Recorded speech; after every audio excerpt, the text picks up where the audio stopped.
Epidemiology.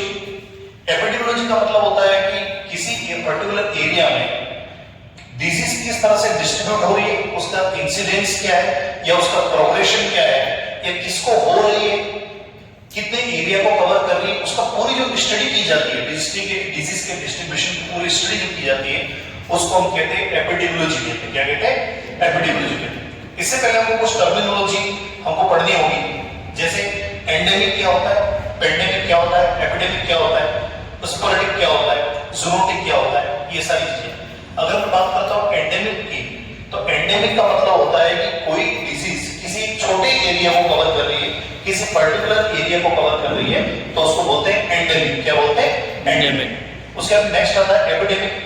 अगर वो किसी कम्युनिटी या समुदाय के बड़े एरिया को बहुत ज्यादा कवर कर रही है तो उसको बोलते हैं एपिडेमिक। उसके बाद नेक्स्ट आता है हमारा पेंडेमिक। अगर कोई बीमारी वैश्विक स्तर पे या ग्लोबल एरिया पे या वर्ल्ड वाइड अगर कोई स्प्रेड हो रही है, जैसे अभी रिसेंटली कोविड-19 जो है उसको हम क्या कहते हैं?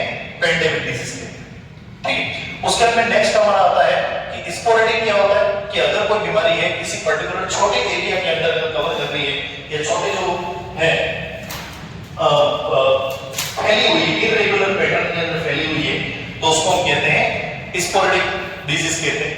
उसके बाद में ज़ूनोटिक का जो है हमारा ज़ूनोटिक डिजीज है, यानी कोई बीमारी अगर है वो अगर जानवरों से इंसानों में आ रही है, मतलब जानवरों के द्वारा इंसानों को हो रही है, तो उसको बोलते हैं ज़ूनोसिस डिजीज या ज़ूनोटिक डिजीज कहते हैं। उसके बाद में आता है आपका जो नेक्स्ट है हमारा एपिजोटिक। एपिजोटिक का मतलब होता है कि कोई ऐसी बीमारी जो सिर्फ जानवरों को हो रही है, जैसे अभी रिसेंटली गायों में लंपी वायरस हुआ था, उसको हम एपिजोटिक कहते हैं।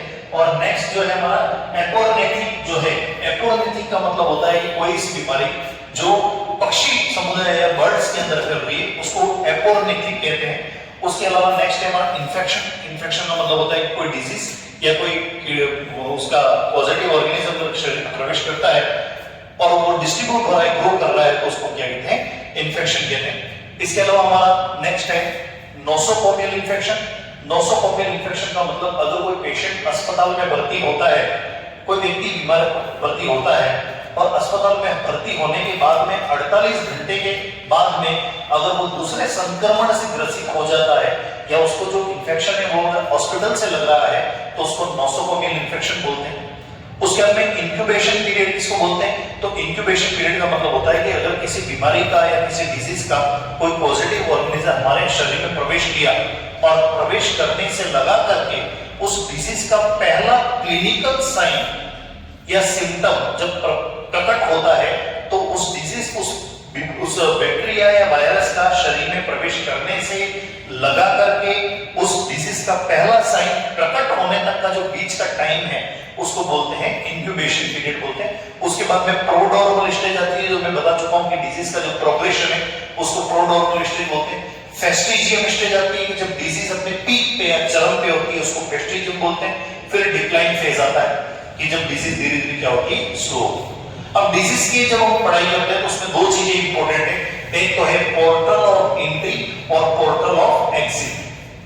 जैसे पोर्टल ऑफ एंट्री का मतलब होता है कि जो बीमारी वो हमारे शरीर से किस मार्ग से शरीर में प्रवेश कर रही है। जैसे हमने बताया ड्रॉपलेट इन्फेक्शन की बात करते हैं, तो ड्रॉपलेट इन्फेक्शन क्या होता है कि जब कोई संक्रमित व्यक्ति या कम्युनिकेबल डिजीज से ग्रसित व्यक्ति वातावरण में छींकता है या खांसता है, तो उसके जो सलाइवा और स्पुटम के जो ड्रॉप्स हैं वो वातावरण में फैलेंगे और जब स्वस्थ व्यक्ति उसके अंदर प्रवेश करता है और श्वास लेता है, तो उस बीमार व्यक्ति के जो ड्रॉप्स हैं और जो सलाइवा है, सलाइवा के जो ड्रॉप्स हैं वो उसके श्वसन मार्ग में प्रवेश कर जाते हैं। तो इस वजह से अगर वो व्यक्ति बीमार होता है तो उसको बोलेंगे ड्रॉपलेट इन्फेक्शन।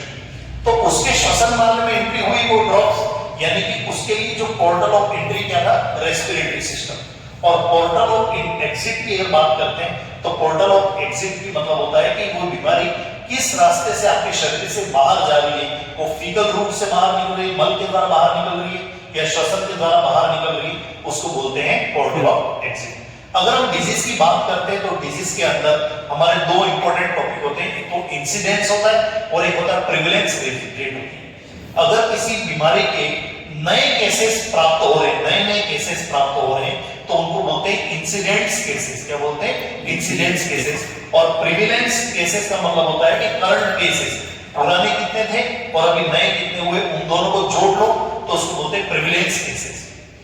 अब अपने मेन टॉपिक पे आते हैं। अगर हम बात करते हैं फादर ऑफ एपिडेमियोलॉजी की, तो जॉन स्नो को फादर ऑफ एपिडेमियोलॉजी कहा जाता है। उसने 3 कैटेगरी बनाई थी, जो एक पिरामिड शेप दिया था एपिडेमियोलॉजी का। उसमें एपिडेमियोलॉजी पहला था एजेंट, दूसरा था होस्ट और तीसरा था एनवायरनमेंट। जो एजेंट जिसको हम बोलते हैं पैथोजेंस, क्या बोलते हैं? पैथोजेंस, जो बीमारी करता है। और हर बीमारी के अंदर अलग अलग तरह के एजेंट्स आपको देखने को मिलते हैं। अगर मैं बात करता हूं बायोलॉजिकल एजेंट की, तो उसमें बायोलॉजिकल एजेंट में आपका बैक्टीरिया हो सकता है, वायरस हो सकता है, फंगस जैसे कैंडिडा एल्बिकेंस वगैरह हो सकता है, कोई प्रोटोजोन हो सकता है, पैरासाइट्स हो सकता है, बायोलॉजिकल एजेंट है। नेक्स्ट न्यूट्रिएंट एजेंट किसको बोल सकते हैं? जैसे किसी व्यक्ति के अंदर किसी पर्टिकुलर पोषक तत्व की कमी से अगर कोई बीमारी होती है, तो वो जो पर्टिकुलर न्यूट्रिएंट है, भले वो प्रोटीन हो गया, फैट हो गया, विटामिन हो गया, कार्बोहाइड्रेट हो गया, मिनरल्स हो गया या वाटर हो गया, उसकी कमी से अगर उसके अंदर कोई बीमारी देखने को मिल रही है, तो वो जो न्यूट्रिएंट है वो उसका क्या हो जाएगा? एजेंट हो जाएगा। नेक्स्ट अगर बात करते हैं फिजिकल एजेंट, जैसे हीट है, बर्न। अगर हम बात करें बर्न है, तो बर्न के अंदर जो हीट है वो क्या है? एक प्रकार का एजेंट। अगर किसको फ्रॉस्ट बाइट हो रहा है, तो कोल्ड क्या है? उसका एजेंट है। तो हीट, कोल्ड, ये फिजिकल एजेंट आ गए। केमिकल एजेंट के अंदर जैसे मेटल हो गया, यूरिया हो गया, ये सारे केमिकल एजेंट है। और अगर बात करते हैं जैसे सोशल एजेंट है, जैसे स्मोकिंग हो गया, इसको कुछ लोग इसको एनवायरमेंटल फैक्टर में काउंट करते हैं, बट एनवायरमेंटल फैक्टर के अंदर इसका अलग रोल है। बट यहाँ पर अगर इसको सोशल एजेंट को अगर बात करते हैं, अगर हम डिस्ट्रीब्यूशन की बात करें, किसको हो रही है, किसके द्वारा हो रही है और कैसे हो रही है बीमारी, इसकी पूरी जो पढ़ाई है वो एपिडेमियोलॉजी की। तो सोशल एजेंट की बात करते हैं, तो जैसे स्मोकिंग हो गया, गरीबी, पॉवर्टी हो गया, लो सोशियो इकोनॉमिक स्टेटस हो गया। और अगर एजेंट के जो कैरेक्टर हैं, अगर हम स्पेसिफिक बायोलॉजिकल की बात करते हैं, तो उसमें उसकी वायरुलेंस कैसी है, वो कितना घातक है बीमारी फैलाने के लिए, कितना टॉक्सिक है, उसकी ससेप्टिबिलिटी एंटीबायोटिक के प्रति उस पर्टिकुलर बैक्टीरिया की ससेप्टिबिलिटी कितनी है, वो सारी चीजें मैटर करती है। अगर हमको एजेंट को प्रिवेंट करना है या एजेंट को रोकना है, तो कौन से इंटरवेंशन लगा सकते हैं? तो सबसे पहला है इरेडिकेशन, यानी पूरी तरह से उस एजेंट को उन्मूलन करना, इरेडिकेट करना। दूसरा है उसका एजुकेशन, पब्लिक को behaviour change communication, BCC, behaviour change communication, यानी हेल्दी हैबिट्स अपनाने के लिए उनको आप कम्युनिकेट करना। उसका नेक्स्ट है प्रोटेक्ट और हेल्थ प्रमोशन, यानी कि व्यक्ति की इम्यून पावर को या हेल्थ को क्या करना? इंक्रीज करना। तो ये हो गया आपका एजेंट हो गया। एजेंट मतलब जो बीमारी का मुख्य कारण है। नेक्स्ट आता होस्ट। होस्ट का मतलब जिसको बीमारी हो रही है वो कहलाएगा होस्ट कहलाएगा। होस्ट का मतलब उसमें आ गया जैसे कौन कौन से फैक्टर है, जैसे एज फैक्टर हो गया, सेक्स फैक्टर हो गया, इम्यून रिस्पांस हो गया। जैसे कुछ बीमारी है जो बड़े लोगों में होती है, जैसे हाइपरटेंशन और ब्लड प्रेशर, जो बीमारियां हैं वो 40-45 के बाद में देखने को ज्यादा मिलती है, तो एज फैक्टर हो गया। कुछ ऐसी बीमारियां हैं जो महिलाओं में ज्यादा होती, कुछ पुरुषों में ज्यादा होती, तो ये उसके कैरेक्टर हो गए, सेक्स फैक्टर हो गया उसका। उसके बाद में इम्यून रिस्पांस क्या है उसका? इम्यून रिस्पांस का मतलब उस पर्टिकुलर एरिया के अंदर या उस व्यक्ति के अंदर उसका इम्यूनिटी पावर, जैसे हमने पढ़ ली इम्यूनिटी के एक तो होती है इनेट इम्यूनिटी, होती है एक्वायर्ड इम्यूनिटी। इनेट के अंदर ह्यूमरल इम्यूनिटी क्या है, सेल मेडिएटेड इम्यूनिटी क्या है, उसके बाद में जो एक्वायर्ड के अंदर एक्टिव कौन सी, पैसिव कौन सी पढ़ ली। तो उस व्यक्ति का उस बीमारी के प्रति इम्यून रिस्पांस कैसा है? कम रिस्पांस होगा तो जल्दी बीमार हो जाएगा, अधिक रिस्पांस होगा तो लेट बीमार होगा या नहीं होगा। उसके बाद में उसका लिविंग हैबिट्स कैसी, यानी उस पर्टिकुलर होस्ट के अंदर, उस व्यक्ति के अंदर किसी प्रकार की अल्कोहल को लेकर के कोई एडिक्शन तो नहीं है। उसके बाद में उसका न्यूट्रिशन वगैरह कैसा ले रहा है वो इंपॉर्टेंट है। उसका एक्सरसाइज पैटर्न कैसा है वो है। उसका ब्लड ग्रुप कैसा है वो इंपॉर्टेंट है। हार्मोन इफेक्ट कैसा है वो इफेक्ट इंपॉर्टेंट है। और उसका कोई इन्फेक्शन, यानी कि साथ में कोई इन्फेक्शन तो नहीं है होस्ट के अंदर। जैसे अपन ने अधिकतर देखा है कि जैसे अपॉर्चुनिस्टिक डिसऑर्डर जो अपन ने पढ़ा, अपॉर्चुनिस्टिक क्या होता है कि अवसरवादी इन्फेक्शन, कि अगर कोई एचआईवी का पेशेंट है तो उसको टीबी होने की संभावना ज्यादा रहती है, और कोई टीबी वाला उसको दूसरे एचआईवी वगैरह ज्यादा होने की संभावना है। तो कोई इन्फेक्शन तो नहीं है कि पहले से कोई बीमारी तो नहीं है, दूसरी अगर आने लगी।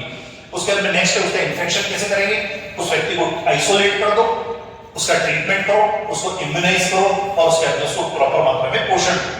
नेक्स्ट जो हमारा टॉपिक है वो है एनवायरमेंट। तीसरा जो इसका पहलू है एनवायरमेंट, यानी कि उस एजेंट को होस्ट से मिलाने के लिए जो भी सर्कमस्टेंसेस बन रहे हैं वो हमारा एनवायरमेंट कहलाता है। उसके कैरेक्टर जैसे क्लाइमेट हो गया, आपका फिजिकल स्ट्रक्चर कैसा है, पॉपुलेशन कैसी है, उसकी पॉपुलेशन डेंस है। जैसे अगर मैं बात करता हूं कि कोविड का बस्ट, जो कोविड-19 का आउटब्रेक हुआ वो किन एरिया में हुआ, जहां पर घनत्व ज्यादा था, बड़े बड़े शहरों में ज्यादा फैला क्योंकि लोग पास पास थे, गांवों के अंदर लेट आए क्योंकि लोग दूर दूर रहते थे। पॉपुलेशन डेंस कैसा है, सोशल स्ट्रक्चर कैसा है, उसके अलावा एनवायरमेंटल फैक्टर कैसा है, वहां पर हवा कैसी है, पानी कैसा है, फूड कैसा है, हाउसिंग पैटर्न कैसा है, मकान कैसे हैं, वो सारी चीजें प्रभावित करती है उस डिसीज को आप तक पहुंचने के लिए। उसके बाद में इसमें इंटरवेंशन कैसे कर सकते हैं कि हाउसिंग क्वालिटी को डेवलप किया जाए, अच्छे मकान बनाए जाए, उसमें स्वच्छ पानी, environmental hygiene, personal hygiene, environmental sanitation,